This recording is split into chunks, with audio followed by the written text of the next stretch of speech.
नमस्कार, जय हिंद प्यारे साथियों। मैं पारस सर भविष्य के सभी शिक्षक शिक्षिकाओं का स्वागत करता हूं पारस फ्री एजुकेशन में। प्यारे साथियों, आज मैं हिंदी पेडागोजी के टॉप 15 एमसीक्यू क्वेश्चन लेकर आया हूं जिनके आपके एग्जाम में आने के मैक्सिमम चांस हैं। इसलिए आप सभी से रिक्वेस्ट है वीडियो कंप्लीट देखें और आप कितने प्रश्नों के सही जवाब दे पाते हैं वो भी आप हमें कमेंट करके अवश्य बताएं। तो चलिए हम शुरू करते हैं प्रश्न क्रमांक 1 से। यहाँ पर कहा गया है कविता शिक्षण में मौन पठन वर्जित है क्योंकि। बताइए कविता शिक्षण में मौन पठन वर्जित क्यों होता है। ऑप्शन है समय का दुरुपयोग होता है, छात्रों का अवधान बाधित होता है, इससे रसानुभूति में व्यवधान होता है, या फिर शिक्षण का प्रवाह समाप्त होता है। तो भाई हम सभी जानते हैं कविता पठन से क्या है, आनंद और रस अनुभूति होती है। लेकिन जब कविता को हम मौन पठन करते हैं अर्थात मन में ही कविता को पढ़ते हैं तो इससे क्या है, जो रस अनुभूति है वो भी नहीं होगी और ना हमें आनंद आएगा। तो यहां पर हम कह सकते हैं कविता में मौन पठन इसलिए वर्जित होता है क्योंकि इससे रस अनुभूति में व्यवधान होता है। राइट आंसर यहां पर हमारा जाएगा ऑप्शन सी के साथ। ठीक है, समझ गए ना। चलिए भैया प्रश्न क्रमांक 2 पर आते हैं। प्राथमिक स्तर पर व्याकरण शिक्षण की सर्वोत्तम विधि कौन सी है। सूत्र अथवा निगमन प्रणाली, आगमन प्रणाली, पाठ्यपुस्तक प्रणाली, या फिर समवाय अथवा अंतरयोग प्रणाली।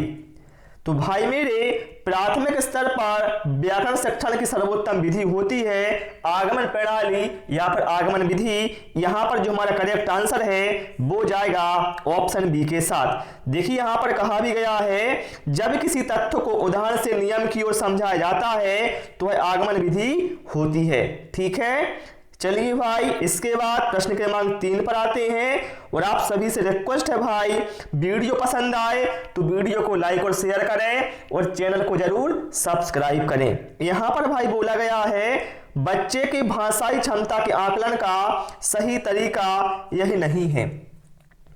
देखिए प्रश्न ध्यान से पढ़ना, भाषाई क्षमता के आकलन का बताइए कौन सा तरीका सही नहीं है। बच्चे का व्यक्तिगत आकलन ये तो सही है, बच्चे का सामूहिक आकलन ये भी सही है, बच्चे द्वारा स्वयं आकलन ये भी सही है, पेपर पेंसिल आकलन। तो मेरे भाई पेपर पेंसिल द्वारा बच्चे का भाषाई क्षमता का आकलन ये तरीका भैया सही नहीं होगा पेपर पेंसिल के द्वारा, क्योंकि यहां बात हो रही है भैया भाषाई क्षमता के आकलन की। तो यहां पर जो हमारा करेक्ट आंसर है वो जाएगा ऑप्शन डी के साथ। ठीक है, चलिए भैया प्रश्न क्रमांक 4 पर आते हैं। और क्लास में मजा आ रहा है कि नहीं आ रहा है वो भी आप हमें कमेंट करके अवश्य बताएं। पढ़ना क्या है बताइए भाई, पढ़ना किसको कहते हैं।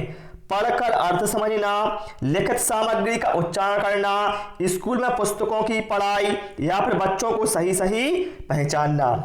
तो मेरे भाई पढ़ने का जो वास्तविक अर्थ होता है मेरे भाई पढ़कर अर्थ समझना। ऐसा नहीं आपने इसे पढ़ ही लिया तो कोई मतलब का नहीं है। जब आपने पढ़कर उसका अर्थ समझा है वही सही मायने में पढ़ना माना जाएगा। राइट आंसर यहां पर हमारा जाएगा ऑप्शन ए के साथ। ठीक है, चलिए भैया प्रश्न क्रमांक 5 पर आते हैं।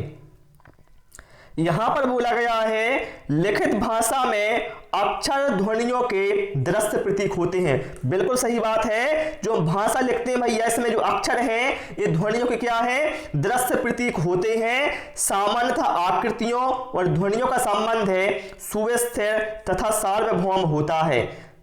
बताना है जो कथन है पूर्णतः सत्य है, आंशिक रूप से सत्य है, आंशिक रूप से असत्य है, या फिर पूर्णतः सत्य है। तो मेरे भाई ये बिल्कुल सही बात है। लिखित भाषा में जो अक्षर होते हैं भैया ये क्या है, ध्वनियों के दृश्य प्रतीक होते हैं और आकृतियों और ध्वनियों का संबंध भैया सुस्थिर होता है। ठीक है, ऐसा नहीं होता कि चेंज हो जाए, कैसा होता है सुस्थिर होता है और भैया सार्वभौम होता है।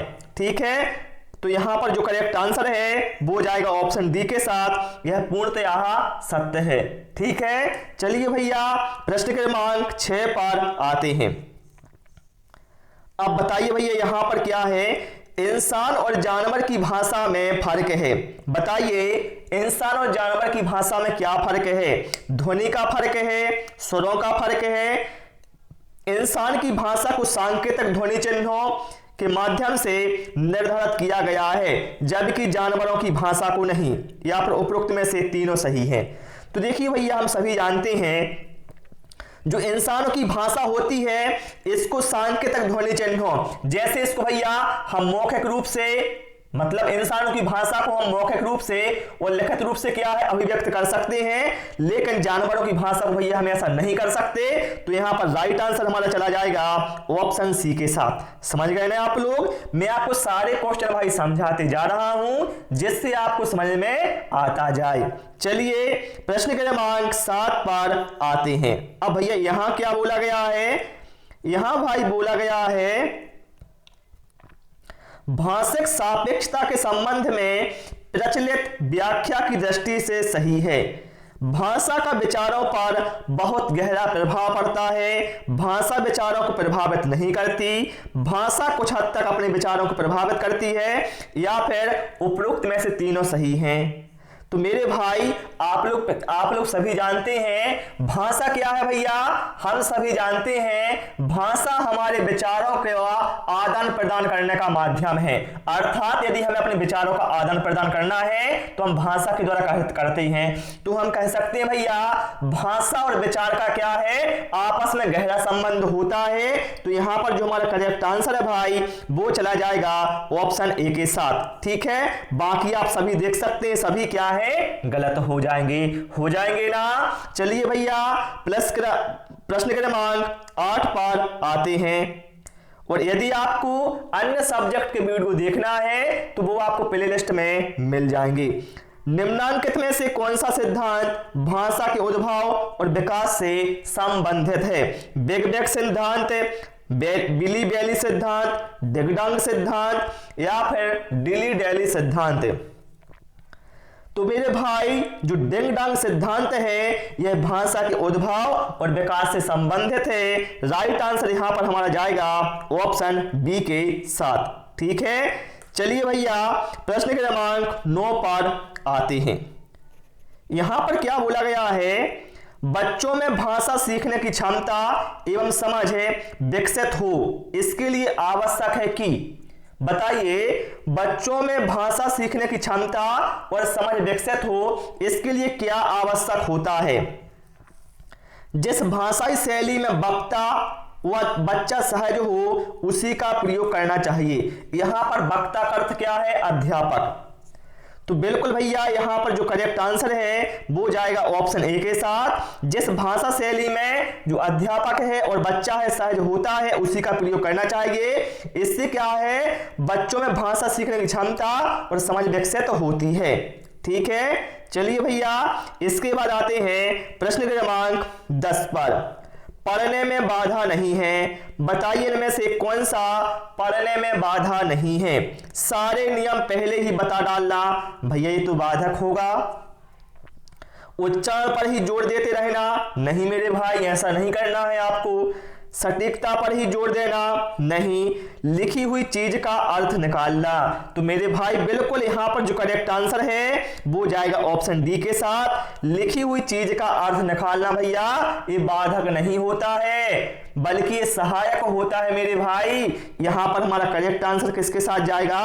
ऑप्शन डी के साथ है चला जाएगा। और मैं सोच रहा हूं भाई कि आप लोगों के लिए गणित की लगभग 10 मैराथन क्लासें दी जाएं जिससे मैं आपका कंप्लीट गणित का सिलेबस कंप्लीट कराया जा सके।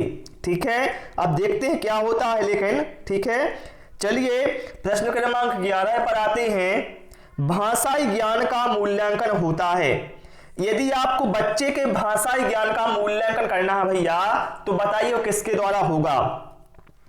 मात्र लिखित परीक्षा के माध्यम से? नहीं भाई भाई ऐसा थोड़ी होता है कि लिखित परीक्षा के माध्यम से हो केवल। मात्र मौखिक परीक्षा के माध्यम से? नहीं, लिखित एवं मौखिक परीक्षा दोनों के माध्यम से।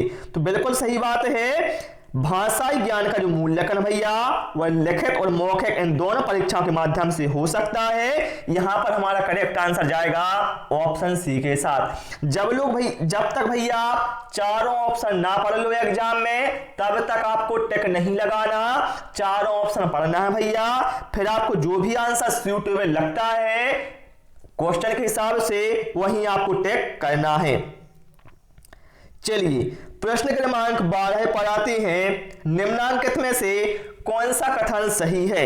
अगर कोई बच्चा गलती कर रहा है तो वह, बताइए, यदि कोई बच्चा गलती कर रहा है तो क्या कर रहा है? वह भाषा सीख रहा है, भाषा को भ्रष्ट कर रहा है। मेरे भाई बच्चा गलती कर रहा है तो क्या वो भाषा को भ्रष्ट कर रहा है? नहीं मेरे भाई, भाषा सीख ही नहीं रहा है, ऐसी बात नहीं है, तुरंत रोकने के लायक है नहीं, बल्कि यहां पर जो करेक्ट आंसर है वो जाएगा ऑप्शन ए के साथ है, भाषा सीख रही है। क्योंकि हम सभी जानते हैं भैया गलतियां क्या है, सीखने सिखाने का एक हिस्सा होती हैं। बच्चा भैया गलतियों के द्वारा ही सीखता है।